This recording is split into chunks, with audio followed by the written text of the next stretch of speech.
கன்றின் குரலும் கன்னி தமிழும் சொல்லும் வார்த்தை அம்மா அம்மா. கருணை தேடி அலையும் உயிர்கள் உருகும் வார்த்தை அம்மா அம்மா.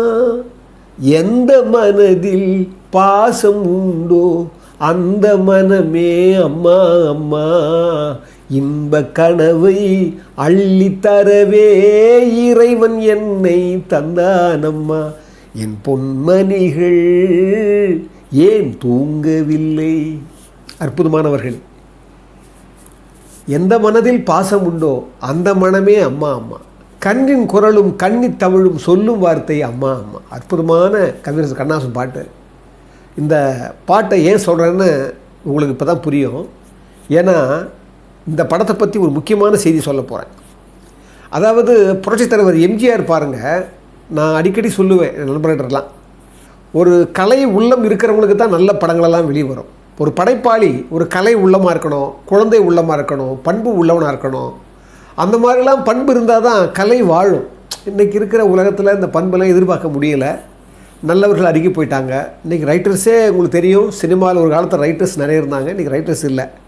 அந்த வகையில் இந்த படத்துக்கு ஒரு பின்புலம் இருக்குது, ரொம்ப முக்கியமான பின்புலம். அதாவது நான் சொல்லும் பார்த்தீங்களா, வெண்திரையும் பின்திரையும்னு, அதுக்கு இது சேர்த்துக்கலாம். இன்னொரு விஷயம் என்னென்னா, மக்கள் திலகருடைய பண்பை பாருங்கள், அவருடைய கலை நயமான அந்த அன்பை பாருங்கள். 1966 பொங்கலுக்கு அன்பேவா ரிலீஸு.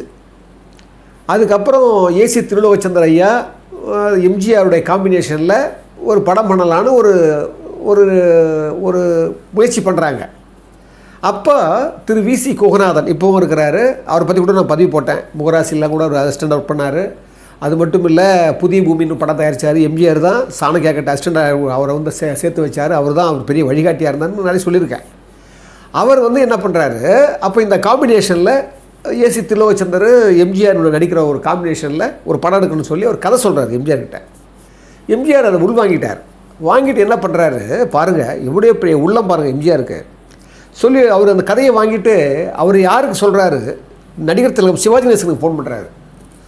கணேசன், தம்பி கணேசா, நீ வந்து இது கொஞ்சம் கதையை கொஞ்சம் கேட்கணும், உன் அபிப்பிராயம் சொல்லணும் அப்படின்றார். அதுபோல் யாருன்னா விசி கோகநாதன் என்ன பண்ணுறாரு, சிவாஜி கணேசனுடைய வீட்டுக்கு போய் அந்த கதையை சொல்கிறார். ஏன்னா அவர் என்ன நினைக்கிறார், சிவாஜி கணேசன் சார் ஏசி திருலோகச்சந்தர் படம் எடுக்க போகிறது யாருன்னா, நல்லா கவனிங்க, படம் எடுக்க போகிறவங்க ஜானகி அம்மாவோட உறவினர்கள். அதனால் அவங்க என்ன நினைக்கிறாரு, சிவாஜி கணேசன் சரி இந்த கதையை கேட்டு அபிப்பிராயம் கேட்குறாரு அண்ணன்னு சொல்லி என்ன பண்ணுறாரு, முழுசாக கதையை கேட்குறாரு. கதையை கேட்ட பிறகு ஃபோன் பண்ணுறாரு எம்ஜிஆருக்கு. அப்போ சொல்கிறாரு, அண்ணா ரொம்ப பிரமாதமான கதை, ஒரு சவாலான படம், இது உங்களுக்கு வித்தியாசமான கேரக்டராக இது அமையும், மிகப்பெரிய வெற்றி பெறுன்னு அவர் என்ன பண்ணுறாரு, அந்த கதையை உள்வாங்கி சொல்கிறார். சொன்ன உடனே எம்ஜிஆர் சிரிக்கிறாரு, தம்பி நீங்கள் தான் இந்த படம் பண்ண போகிறீங்க, இந்த படம் நீங்கள் தான் பண்ண போகிறீங்க அப்படின்னாரு. அவருக்கு ஷாக்கு. என்னன்னு கேட்டால், ஒன்றும் இல்லை, இந்த படம் வந்து நம்ம ஜானகி உடைய சொந்தக்காரன் இருக்கிறாங்க, சங்கரன் ஆறுமுகன். அப்போ அவங்க ஃபெமிலியர். அப்போ அவங்கள பற்றி கூட நான் நிறைய சொல்லியிருப்பேன் நினைக்கிறேன், ஆரியவிக்கு சொல்லியிருப்பார் அவங்கள பற்றி. அப்போ அவங்களுடைய உறவினர்ன்றதால பாருங்கள், நான் அவங்க எடுக்க போகிறாங்க படம், அதை நீங்கள் தான் தம்பி நடிக்கணும் அப்படின்னு சொல்லி, அந்த படத்தினுடைய பேஸ் எதுன்னா பிரம்மச்சாரின்னு சொல்லி ஹிந்தியில் வந்த படம். அதை தான் கொஞ்சம் மாற்றி என்ன பண்ணியிருப்பார், விசி கோகநாதன் சார் வந்து அந்த கதையை எழுதி சொல்லியிருப்பார். அந்த படம் பெரிய ஹிட்டு. அந்த படம் 1970 வந்த படம், பொங்கலுக்கு வந்த படம். பாருங்கள், திரு எம்ஜிஆர் அவர்கள் ஒரு கதையை கேட்டுட்டு, அந்த கதை அவர் நடிச்சிருந்தா கூட பண்ணியிருக்கோம், ஆனால் அதை விட சிறப்பானது தம்பி கணேசன் தான் பண்ணணும் அப்படின்னு சொல்லி திரு ஜெயலலிதா, திரு வெண்ணியாடை நிர்மலா, அந்த மாதிரி இன்னும் இருக்கிறாங்க, திரு கே பாலாஜி, இவங்கெல்லாம் வந்து ஏவிஎம் தான் ஃபினான்ஸு சொல்லுவாங்க, அவங்க தான் பேக்கில் இருந்தாங்கன்னு சொல்லுவாங்க வியாபாரத்துக்கெல்லாம். அந்த படம் பார்த்திங்கன்னா அற்புதமான படம். பாருங்கள், அந்த காலத்தில் ஏன் நல்ல படங்கள் வருதுன்னா, சிவாஜி கணேசன் ஐயாவுக்கும் எம்ஜிஆருக்கும் தொழில் போட்டி அவ்வளோ இருக்குது.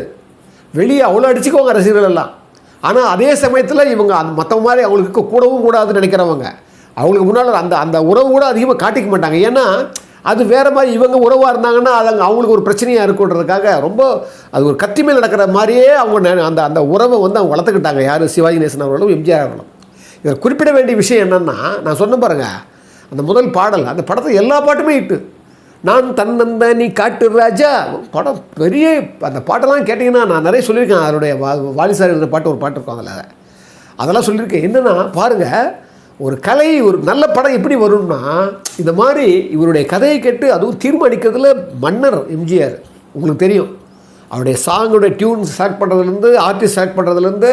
ஆனால் அதே சமயத்தில் பகைமை அவர் என்றைக்குமே அதனால தான் நான் சொன்னேன், அடிமைப்பெண் நினைக்கிறேன். அந்த படத்துக்கு திரு ஆர்வி பதிவு பண்ணியிருந்தார் ஒரு கட்டுரையில். அந்த படத்தில் வந்து சந்திரபாபு பண்ணால் நல்லா இருக்குன்னு சொல்லி நாங்கள் முதல்ல ஃபிக்ஸ் பண்ணோம். ஆனால் சந்திரபாபுக்கும் திரு எம்ஜிஆருக்கும் டேம்ஸ் சரியில்லைன்றதுக்காக சந்திரபாபு பேர் அழிச்சிட்டோம். நாங்கள் அழிச்சிட்டு கொண்டு போய் முதல்ல ஒரு சந்திரபாபு இருக்கணும்னு நினைச்சோம். ஆனால் அப்புறம் அழிச்சிட்டோம், வேறு கேரக்டர் போட்டுக்கலாம், வேறு யாரும் ஒரு ஆர்டிஸ்ட்டை போட்டுக்கலாம் சொல்லும்போது எம்ஜிஆர் கூப்பிட்டு கேட்டார், ஏன் சந்திரபாபு எடுத்துட்டீங்கன்னு. இல்லை எம்ஜிஆர் சொன்னாராம், ஆர்எம்பி உங்களுக்கு தான் பிடிக்காது ஏன்னாராம்.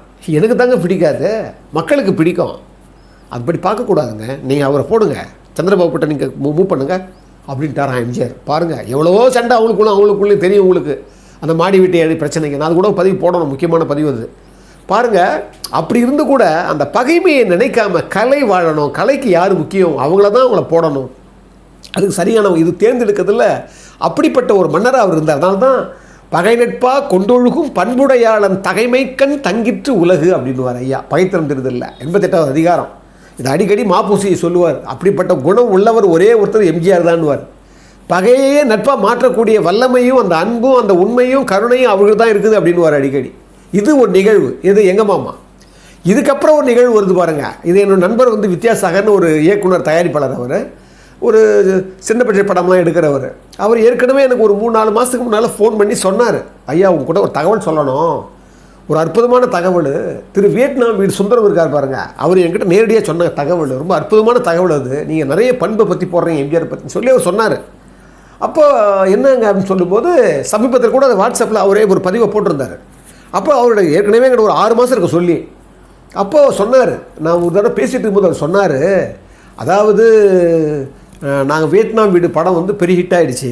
ஹிட்டான உடனே எம்ஜிஆருக்கு ஒரு எண்ணம் வந்தது, ஒரு வித்தியாசமான கேரக்டராக தம்பி பண்ணியிருந்தார், அந்த மாதிரி ஒரு வித்தியாசமான ஒரு கேரக்டர் பண்ணணும், நல்ல கதை இருந்தால் சொல்லுன்னு சொல்லி என்னை எம்ஜிஆர் கேட்டார். நானும் போய் எம்ஜிஆர் கிட்ட போய் ஒரு கதை தயார் பண்ணிக்கினேன். அது எப்படி ஒரு கிறித்துவ பின்னணியில் இருந்ததோ அதே மாதிரி ஒரு கிறித்துவ பின்னணியோட இது அவர் அந்த இயேசுநாதர்னு படம் எடுக்க இருந்தார் பாருங்கள், வித்தியாசமான ரோலு. அந்த மாதிரி ஒரு படம் எடுக்கணும் அது ட்ராப் ஆகி போச்சு. அப்போ இவர் நினைச்சாராம் அதுதான் அவர் பண்ணலை. அப்போ அந்த மாதிரி ஒரு கிறித்துவ பின்னணியில் ஒரு ஒரு கதையை ரெடி பண்ணி கொண்டு போய் எம்ஜிஆர் சொல்கிறாராம். எம்ஜிஆர்கிட்ட சொல்ல சொல்ல சொல்ல அவர் மனசில் ஓடிட்டே தான். ஓடி முடிஞ்ச உடனே படம் அந்த கதையை கேட்ட உடனே சொன்னாராம், ஏப்பா நீ என்னப்பா தம்பி சிவாஜி கணேசன் காசு சொல்லிட்டுக்கிற, சிவாஜி கணேசன் பண்ண தான் ஏன் நல்லா இருக்குது அப்படின்னாராம் அவர். உடனே ஏன் அப்படி சொல்கிறீங்கன்னு அவர் கேட்டாராம். ஏயா எனக்கு கதை பண்ண சொன்னால் நீ சிவாஜி கணேசனுக்கு காசு சொல்கிற, தம்பி கணேசனுக்கு தான் இது சரியாக இருக்கும் அப்படின்னாராம். நீ தம்பி கணேசன்கிட்ட சொல்லு அப்படின்னாராம். கொஞ்ச நேரம் என்னடா இப்படி சொல்கிறாருன்னு சொல்லிட்டு இருந்த உடனே இவருக்கு ஒரு எண்ணம் வந்ததான் வியட்நாம் சுந்தரத்துக்கு. சிவாஜி சார்கிட்ட கதை சொன்னோம்னா முதல்ல அவர் என்ன பண்ணுவார், கதையை கேட்டு யார் ப்ரொடியூசர்னு கேட்பாராம். அதனால் என்ன சொன்னாராம், இல்லை அவர்கிட்ட கதை சொன்னால் யார் ப்ரொடியூசர்னு கேட்பார், என்ன பண்ணுறது அப்படின்னாராம். அவர் நீ போய் சொல்லிட்டு கதை பிடிச்சிருந்தா எனக்கு ஃபோன் பண்ண சொல்லு அப்படின்னாராம் எம்ஜிஆர். அதே போலவே போய் சிவாஜி கணேசன் சார் ஏற்கனவே தான் பண்ணியிருக்காரு வியட்நாம் இடம்லாம். அதனால் இவர் என்ன பண்ணால் ஏற்கனவே பழகினதால் போய் சொல்லியிருக்காரு. சொன்ன உடனே அவர் முழு கதையை கேட்டு வழக்கம் போல் தயாரிப்பில் யாருன்னு கேட்டிருக்காரு. அப்போ தான் சொன்னாராம், அமிச்சதே அது அவர் தான், அவருக்காக தான் கதை பண்ணேன், அவருக்கிட்ட ஃபோன் பண்ண சொன்ன உடனே அண்ணே கதையை கேட்டேன் நல்லா இருக்குது, ஃபோன் பண்ண சொன்னீங்களாமே அப்படின்னு சொன்ன உடனே, இல்லை நீங்கள் தான் நடிக்கிறீங்க, நாங்கள் தான் ப்ரொடியூஸ் பண்ணுறோம், ஜானகியோட உறவுக்காரங்க அதான் சொன்னேன் இல்லையா, 1970 பண்ணாங்க பாருங்க எங்கள் மாமா சங்கரன் ஆறுமுகம்னு, அந்த அம்மா ஜானகி அம்மாவுக்கு உறவுக்காரங்க, அவங்க தான் பண்ண போகிறாங்க, நீங்கள் தான் அது பண்ணுறீங்கன்னு சொல்லி அப்போ ஃபிக்ஸ் பண்ணாராம் எம்ஜிஆர். நல்லா கவனிங்க, நான் அடிக்கடி சொல்லுவேன், என் பதத்தால் எய்தல் எளிதென்ப யார் மாட்டும் பண்புடைமை என்னும் வழக்கு. பண்புடைமையில் வைப்பார், 100வது அதிகாரத்தில் முதல் குறள்லேயே வைப்பார். என்னென்னா எளிமையாக பழகிறது மட்டும் இல்லை, எல்லோரையும் சமமாக பார்க்கணும், சின்னவங்க பெரியவங்கன்னு பார்க்காம, செல்வந்தர் ஏழைன்னு பார்க்காம, எல்லா வகையிலும் நல்லவன் கெட்டவன் பார்க்காம எல்லோர்கிட்டையும் அந்த எளிமையாக பழகிற குணம் ஒரு முக்கியமான நற்குணமாக சொல்லுவாங்க. பகிர்ந்து உண்ணுதல் ஒரு முக்கியமான குணமாக சொல்லுவாங்க. பழிக்கு நாணுவது ஒரு முக்கியமான குணமாக சொல்லுவாங்க. அடுத்தவங்க கடினப்படும் போது, துன்பப்படும் போது, வருத்தப்படும் போது ஆறுதல் சொல்கிற பாருங்க, அது ஒரு முக்கியமான பண்பாக சொல்லுவாங்க. இந்த பண்புகளை தான் என் பதத்தால் எய்தல் எளிதென்பை யார் மாட்டும் பண்புடைமை என்னும் வழக்கு அப்படிங்கிறார். அதுதான் பண்புடைமைக்கே முக்கியமான ஒரு ஆதாரமானதுன்னு சொல்லுவார் பொழிப்புரையாளர்கள். அது மாதிரி திரு எம்ஜிஆர் அவர்களை பற்றி பேசும்போது பாருங்களேன், அதில் கூட ஜேஆர் அப்படின்னா ஜானகி ராமச்சந்திரன் கண்டுபிடிச்சிடுவாங்கன்னு ஜேஆர் அப்படி வரும். தமிழில் ஜேஆர்னா வரும், ஜேஆர் மூவிஸ் தான் வரும். என்னென்னா இந்த மாதிரியெல்லாம் அவர் பாருங்கள், ஒரு படம் எடுக்கிறவர் தன்னுடைய அவர் எம்ஜிஆர் பிக்சர்ஸ் எடுத்துகிட்டு இருக்கிறாரு. அவங்களும் ஏற்கனவே ஃபைனான்ஸ் எல்லாம் பண்ணியிருக்காங்க எம்ஜிஆர் படத்துக்கு கூட. ஆனால் பாருங்கள், ஒரு நல்ல கதையை விட்டுறக்கூடாது. ஒரு தமிழ் திரை உலகத்துக்கு ஒரு நல்ல கதை வேணும், தம்பி தான் சரியாக இருக்குன்னு 2 படங்களும் பாருங்கள், 2 படங்களும் பெரிய ஹிட்டு. நான் எதுக்கு சொல்ல வரேன்னா, இந்த மாதிரி இன்றைக்கி பாருங்கள், இன்றைக்கி ஒரு முதல்வர் நம்ம விஜய் என்ன பண்ணுறாரு, தீய சக்தின்னு சொல்லி கட்சிக்கு இருந்து அவளை வந்து பிரச்சாரம் பண்ணி ஒழிச்சு வந்துட்டார். வந்த உடனே மறுபடியும் எல்லோரும் போய் பொண்ணோட போட்டு எல்லோரும் பார்க்குறாரு, பரவாயில்லடா ஒரு குணம் மாறி. திடீர்னு வந்து என்ன பண்ணுறாரு, மறுபடியும் பார்த்தா மோசமாக நடத்துகிறாரு, மோசமாக பேசுகிறாரு. இதை என்ன தெரியுமா, இது வந்து பாருங்கள் முன்னுக்கு பின் முரணாக இருக்குது பார்த்தீங்களா. ஏன் நான் சொல்ல வரேன்னா, அதுக்கு தகுந்த மாதிரியே தான் நீங்கள் அந்த நடத்தை ரொம்ப முக்கியம்.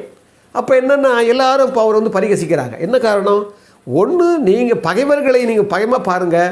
அதுக்கான நீங்கள் இப்போ கூட பேசும்போது கரூரில் ரொம்ப மோசமாக விமர்சனம் பண்ணாருன்னு சொல்லி எல்லோரும் வந்து கேட்குறாங்க. அவங்க அப்படி தான் பேசியிருக்காங்க, அது நம்ம முக்கியம் இல்லை. ஆனால் அது மாதிரி நம்ம பேச வேண்டிய அவசியம் நமக்கு இல்லை. அது மாதிரி சில பண்புகள்ன்றது அவ்வளோ முக்கியமானதுன்னு சொல்லி இவ்வளோ நேரம் பொறுமையாக கேட்டவங்க எல்லோரையும் வணங்குவதில் நான் பெருமகிழ்ச்சி கொள்கிறேன். எல்லோரையும் வணங்குகிறேன்.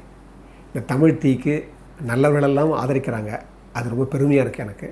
அந்த வகையில் தங்களால் முடிந்த சில உதவிகள் பொழுது அனுப்புகிறாங்க, அதை நான் ரொம்ப சந்தோஷமாக இருக்குது. அந்த மாதிரி சின்ன உதவியாக இருந்தால் கூட அது அவ்வளவு தூரம் மனதுக்குள்ளே அவ்வளோ ஒரு புத்துணர்ச்சியை கொடுக்குது. அந்த வகையில் இந்த தமிழ் தீ சேனல் வந்து ஒரு வழக்கமான சேனல் கிடையாது. நேர்மையையும் உண்மையையும் நீதியையும் சத்தியத்தையும் தான் இது வந்து பறைசாற்றணும்னு புரட்சித் தலைவர் எம்ஜிஆருடைய அடிவொற்றி இது கொண்டு வரேன். எனவே உங்களுக்கு உதவுகிற நிலை இருந்தால், அந்த உதவுகிற தன்மை உங்கள் உள்ளத்திலே ஊறுமானால், இறைமை அதை வெளிப்படுத்த நினைக்குமானால் நிச்சயமாக நீங்கள் கொடுங்க. அதை நாங்கள் சிறந்தாண்டு ஏற்றுக்கிறோம்னு சொல்லி உங்கள் எல்லோருக்காகவும் பிரார்த்திக்கிறதில் நான் பெருமைப்படுகிறேன்.